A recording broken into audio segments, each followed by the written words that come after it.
तो आज हम लोग बात करने वाले हैं एनसीईआरटी इकोनॉमिक्स चैप्टर डेवलपमेंट की। तो ये इस चैप्टर का थर्ड पार्ट है। तो अगर आपने इसके पहले 2 पार्ट्स नहीं देखे हैं तो प्लीज़ उसे देखिए। पीछे देखो, पीछे पीछे तो देखो। तो आज हम लोग बात करने वाले हैं public facility, BMI body mass index और साथ में ह्यूमन डेवलपमेंट रिपोर्ट और आखिरी में सस्टेनेबिलिटी ऑफ डेवलपमेंट की। तो चलिए स्टार्ट करते हैं। तो रुको जरा, सबर करो। Hello friends, welcome to Chandravanshi Academy. तो वीडियो को लाइक कीजिए, चैनल को सब्सक्राइब कीजिए और अपने दोस्तों के साथ शेयर कीजिए। चलिए स्टार्ट करते हैं। Cuerpo Saramonean.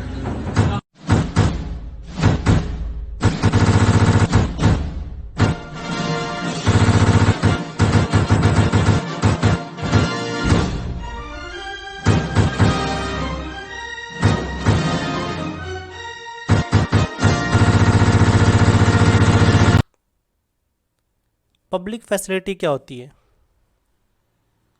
जो पब्लिक के लिए प्रोवाइड की जाती है। तो हमने वो पब्लिक फैसिलिटीज़ कौन प्रोवाइड करता है? गवर्नमेंट, है ना। तो देखिए, money in your pocket can not buy all the goods and services that you may need to live well. मतलब अगर आपके पास कितना भी पैसा हो लेकिन सारी फैसिलिटीज़, सारे गुड्स और सर्विसेज आप नहीं ले सकते हैं।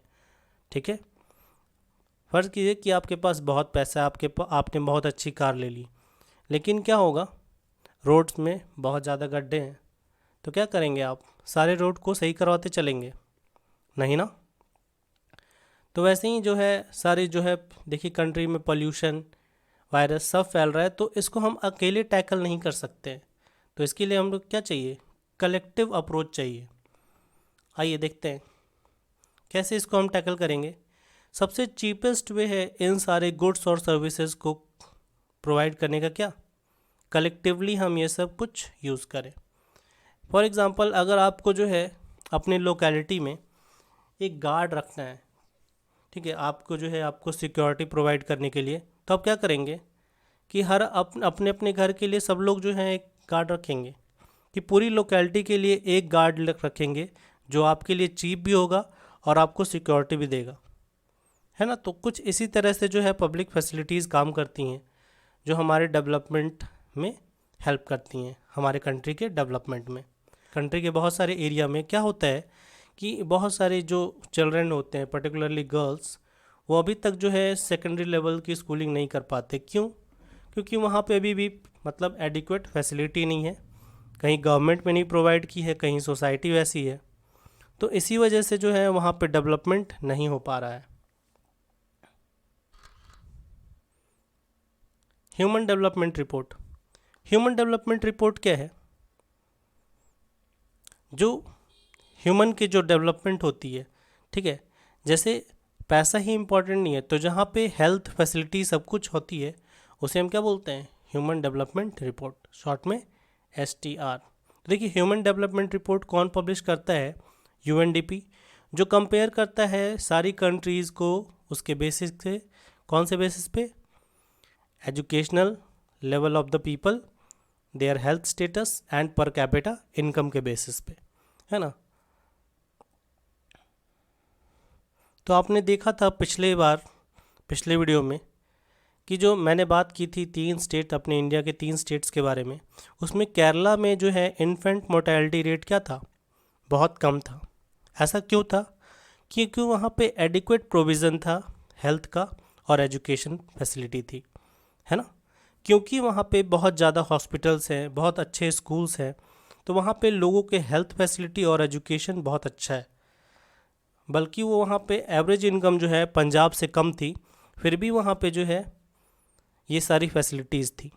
तो लोग जो है ऐसी फैसिलिटीज़ जो है वहीं रहना चाहेंगे ना जहाँ पे ये सारी फैसिलिटीज़ हो।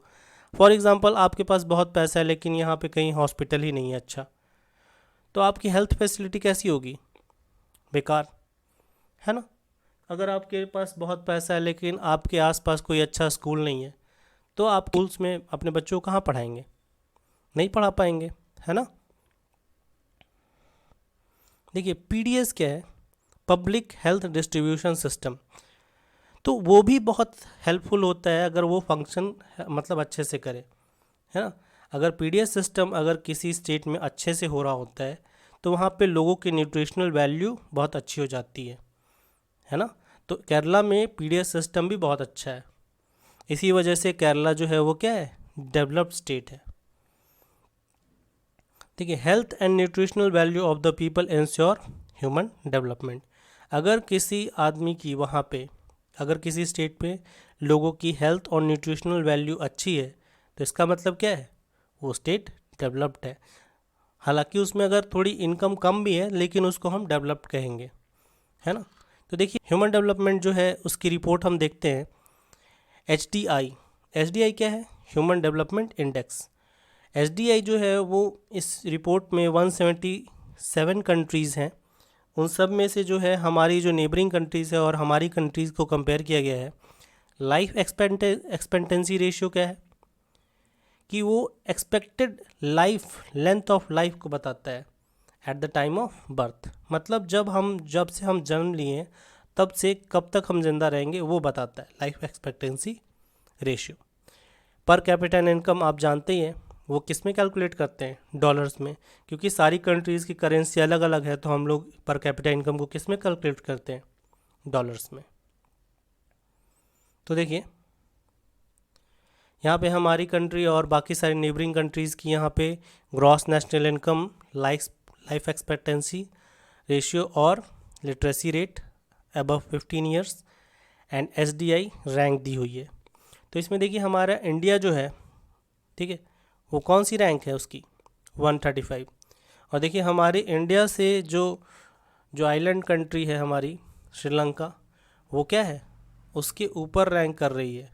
क्यों, क्योंकि वहाँ पे देखिए एवरेज इनकम, तो मान लीजिए जो है वहाँ पे छोटा कंट्री है वो, तो उसकी एवरेज इनकम ज़्यादा है, लेकिन लाइफ एक्सपेक्टेंसी रेशियो वहाँ पे क्या है, 74.3, मतलब वहाँ पे लोग जो है 74 ईयर्स तक ज़िंदा रहते हैं और यहाँ पे एवरेज लोग जो है वो 66 ईयर्स तक ज़िंदा रहते हैं। मतलब हमारी जो है एज जो है वो 25% आप सबकी पूरी हो गई है। लाइफ एक्सपेक्टेंसी रेशियो के बाद जो है लिटरेसी रेट, वहाँ पे 91% है और यहाँ पे 62। तो इसी वजह से जो है श्रीलंका है क्या, ह्यूमन डेवलपमेंट रिपोर्ट में आगे, और बाकी सारे जो कंट्रीज़ हैं वो हमारे से पीछे हैं। ठीक है, बॉडी मास इंडेक्स, तो अभी मैंने बताया जहाँ पे न्यूट्रिशनल वैल्यू, लोगों की हेल्थ वैल्यू अच्छी रहती है, वो क्या होता है, वो डेवलप्ड कंट्री या स्टेट कहलाता है। तो देखिए बॉडी मास इंडेक्स को निकालने का तरीका क्या है, जो वेट ऑफ द पर्सन है जो कि केजी में रहेगा, उसको हम किससे डिवाइड कर देंगे, हम डिवाइड कर देंगे स्क्वायर ऑफ द हाइट, जो उस पर्सन की हाइट है मीटर्स में, उसके स्क्वायर करके हम उससे डिवाइड कर देंगे, तो जो पॉइंट आएगा, ठीक है, अगर जो नंबर है वो क्या है, अगर 18.5 से कम है तो वो क्या है, अंडर न्यूरिश्ड, और अगर वो 25 से ज़्यादा है तो क्या हो गया, वो ओवरवेट। तो ना हमें जो है ओवरवेट होना है और ना हमें अंडर नरिश्ड रहना है। ठीक है, तो उसके लिए हमको क्या करना चाहिए, हमारे कंट्री को पीडीएस सिस्टम को इंश्योर करना चाहिए कि सबको जो है adequate amount of nutrition value मिले। ठीक है, चलिए बात करते हैं सस्टेनेबिलिटी ऑफ डेवलपमेंट। तो हम अपने जो है सस्टेन कैसे कर सकते हैं, अपने डेवलपमेंट को बना के रखना, अपने डेवलपमेंट को कैसे बना के रख सकते हैं। तो देखिए sustainability of development is comparatively a new area of knowledge in which scientist, economist, philosophers and other social scientist are working together. ठीक है, ये एक ऐसा डेवलपमेंट है जिसमें सभी लोग जो हैं एक दूसरे की हेल्प करके, एक साथ काम करके डेवलपमेंट की ओर आगे चलते हैं। तो देखिए आपको पता है ये रिन्यूएबल रिसोर्सेज क्या होते हैं।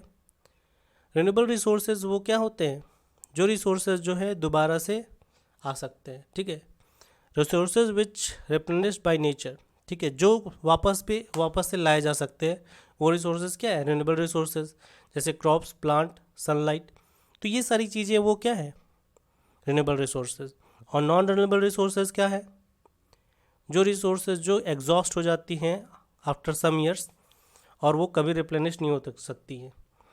फॉर एग्ज़ाम्पल यहाँ पे जो है गलत लिखा हुआ है, यहाँ पे होगा कोल, पेट्रोलियम, ठीक है। तो ये सारी चीज़ें जो हैं वो क्या है, ये सारी चीज़ें जो है नॉन रिन्यूएबल रिसोर्सेज कहलाती हैं। तो हमें ये सब चीज़ें जो है डेवलपमेंट के साथ साथ सस्टेनेबिलिटी भी मेंटेन करनी चाहिए। किसी भी चीज़ को अचानक से इतना यूज़ ना कर ले कि वह बाद में फिर ख़त्म हो जाए, है ना। तो बस यार आज यहाँ पे ये चैप्टर ख़त्म होता है और फिर मिलते हैं नेक्स्ट एपिसोड में। Till then take care, good bye.